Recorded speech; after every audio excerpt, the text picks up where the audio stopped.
Bonsoir, M. Berthet. Ok, bonsoir, éclaireur pour vérité. Comment allez-vous, cher frère?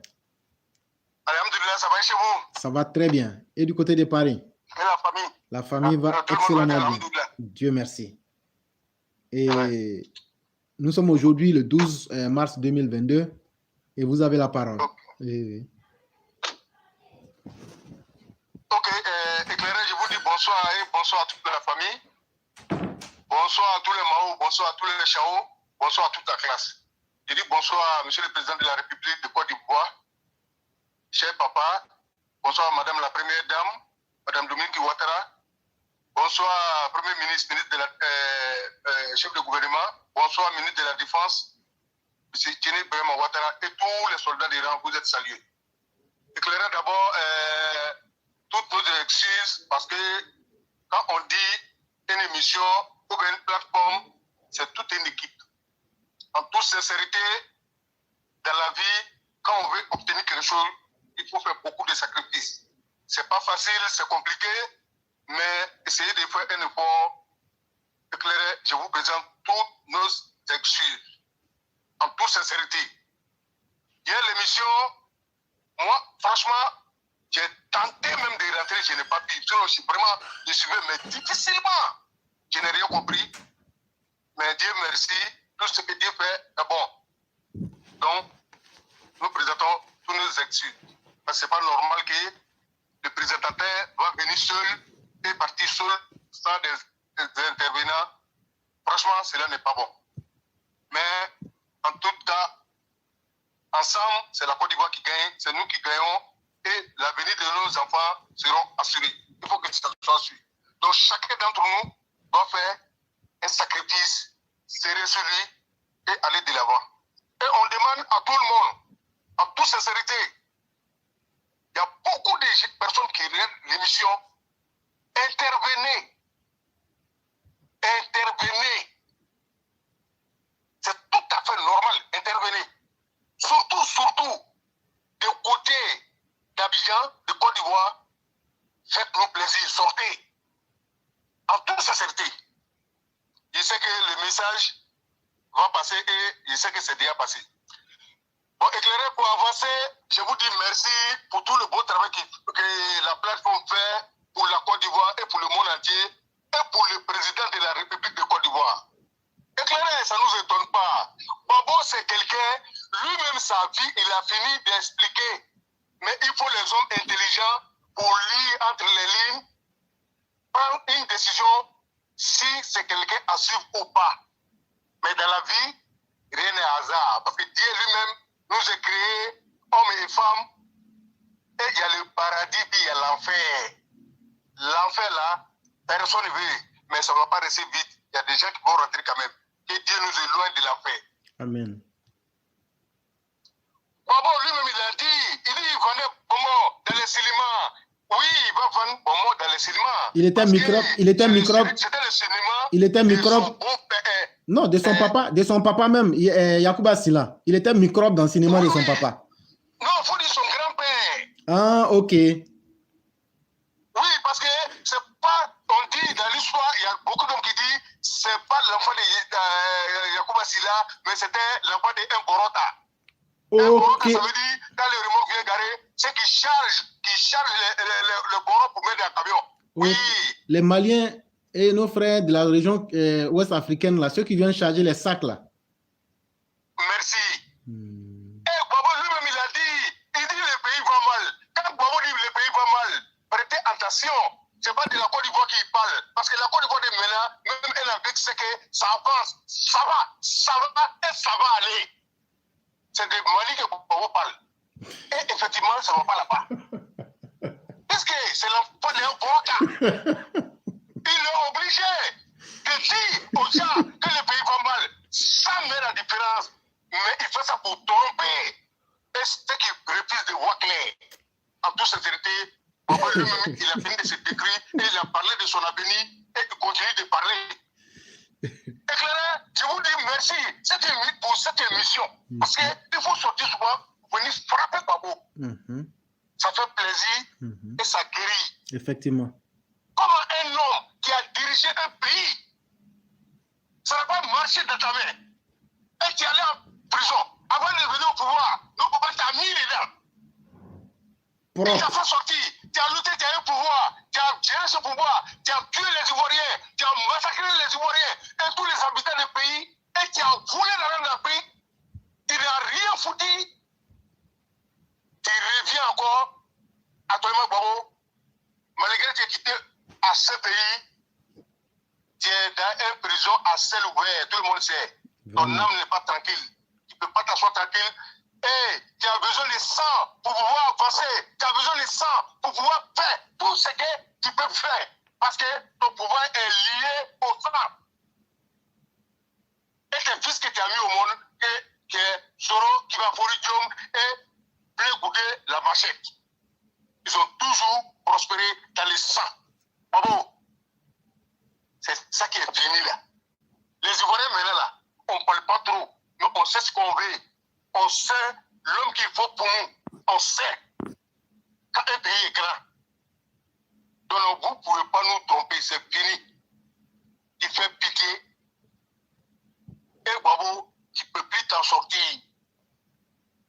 Pour pouvoir t'en sortir, c'est quand tu es quitté à la CPI, ça, à ce moment, ça peut aller un peu. Demander excuse publiquement pour le mal que tu as fait aux Ivoiriens, les habitants de Côte d'Ivoire et tous les sous-régions. Mais pourquoi tu ne l'as pas fait? Tu as nié, tu continues de nier. Malgré de nier là, toi-même tu es venu, tu as encore que c'est toi-même qui les as envoyés. Tu es en parlant avec qui? Personne. Donc le président de la République de Côte d'Ivoire, cher papa, tu continues de faire des biens pour nous et nos vies, il pense à nous. Babo, ne vous fatiguez pas. Ça ne va pas marcher. Et ça ne marchera pas. Donc, éclairé, j'appelle encore à tous nos mamans, à tous les auditeurs, surtout du côté de la Côte d'Ivoire. Appelez, intervenez, dites-nous ce qui est sur le terrain. Parce qu'en ne faisant pas ça, vous êtes complices de ce qui se passe. En toute sincérité, quand on est ensemble, il faut qu'on soit ensemble. Soit je suis avec toi, soit je ne suis pas avec toi. Mais je sais que ce n'est pas le cas pour nous. On fait que se rappeler, on n'a qu'à se donner la main pour que la Côte d'Ivoire avance, pour que la plateforme reste sur sa première position de plateforme africaine. Ça, on n'a pas besoin de le dire. Malgré on n'a pas intervenu hier. Personne, l'émission a passé. Ce que Éclairé a fait, vraiment, Éclairé, nous sommes fiers de vous, pour le courage, pour le temps, pour cette émission. Vraiment, chapeau à vous. Éclairé, Inch'Allah, nous sommes ensemble. Et les militants, ceux qui sont sur la plateforme, chacun va intervenir. Je sais que ça va aller. Inch'Allah, je profite pour saluer les mamans, qui est maman Machata Blanc et madame Mouna Kanté, madame Aki, et nous c'est du côté de l'Arabie Saoudite. Chère maman, sortez souvent, faites-nous plaisir. Vous faites beaucoup, mais faites un peu encore d'effort. Donc, Éclairé, c'est ce que je voulais dire. Si vous avez quelque chose à ajouter, je suis à l'écoute. Monsieur Berthet, merci beaucoup. Surtout dans votre propos, vous avez dit quelque chose qui est très important. Actuellement, là, même à partir de demain, Laurent Gbagbo, il dit qu'il s'en va chez les ouais. Leur pouvoir, là, c'est sur le sang. C'est un pacte de sang. Ils sont pires que des vampires. Depuis qu'il est revenu là, il veut forcément une situation où le sang des Ivoiriens va se verser. C'est pour renouer avec ces pactes malsains. Chers parents, il faut qu'on vous dise la vérité. Tout pouvoir, là, il y a un côté apparent et un côté non apparent. Il y a le côté spirituel de toute chose. Regardez tout ce que Laurent Gbagbo a formé. S'ils ne sont pas dans les perversités sexuelles, ils sont dans le sang. Or, je vais vous dire quelque chose qui n'est pas un secret pour tous ceux qui sont dans le mysticisme. Le sperme, là, c'est le sang. Monsieur Berthet, je ne sais pas si vous savez ça. Oui, monsieur Leclerc. Le sperme, là, c'est l'organisme qui transforme le sang en sperme chez l'homme. Donc là, toi qui dis que tu aimes femme, là, les fétiches dangereux que les gens comme Laurent Gbagbo veulent adorer, là, tu n'as pas dit que tu aimes femme. Je vais vous expliquer un secret des gens du FPI aujourd'hui. Ils ont les femmes les plus faciles au monde. Mais, cher frère, tu penses que c'est quelque chose de hasardeux? Ce n'est pas un hasard, hein? Parce qu'ils savent que l'aspect compensatoire du sang, là, c'est le sperme. Donc, ils prennent leurs femmes, là, ils jettent ça sur les gens. Partout où ils sont, là. Si on ne parle pas de sang humain versé mort d'homme, on parle de sexe. Mais pourquoi? Vous avez entendu les différents témoignages qui vous disent que c'est toujours des histoires de sexe. Mais ce n'est pas fait gratuit. Parce que les pactes qu'ils ont signés avec des diables, les Belzébuth, les Baphomet et les diables les plus dangereux, c'est des pactes de sang. Et donc, toi qui dis que tu ne vois pas femme pour laisser là, quand tu vas derrière, c'est plus Laurent Gbagbo avec sa bande là. S'ils n'ont pas pu te tuer physiquement là, ils vont mettre les femmes sur toi. Et la mission de leurs femmes là, c'est quoi? C'est de récupérer vos spermes là. Et puis maintenant, ils s'en vont verser ça sur leurs diables et leurs démons qu'ils adorent. C'est un secret que je dis. Beaucoup vont penser que je suis un illuminé. Mais allez demander à des gens spirituels si ce que je dis là est faux. Quand on n'arrive pas à obtenir le sang, le sperme est l'équivalent qui marche le plus proche là. L'équivalent le plus proche, c'est le sperme. C'est pourquoi dans leur parti là, partout où vous passez, c'est d'abord, comment on appelle, sexe. Mais la fonction qui est dévolue aux femmes du FPI, là, c'est de récupérer vos spermes et de tirer progressivement vos âmes et de les mettre sous contrôle. Et actuellement, chers parents, Laurent Gbagbo veut forcément, son rêve aujourd'hui, c'est de voir du sang versé pour activer ces réseaux du mal, pour activer les démons avec lesquels il a signé des pactes. Et l'individu sait que lui-même, là, il n'en est plus pour longtemps.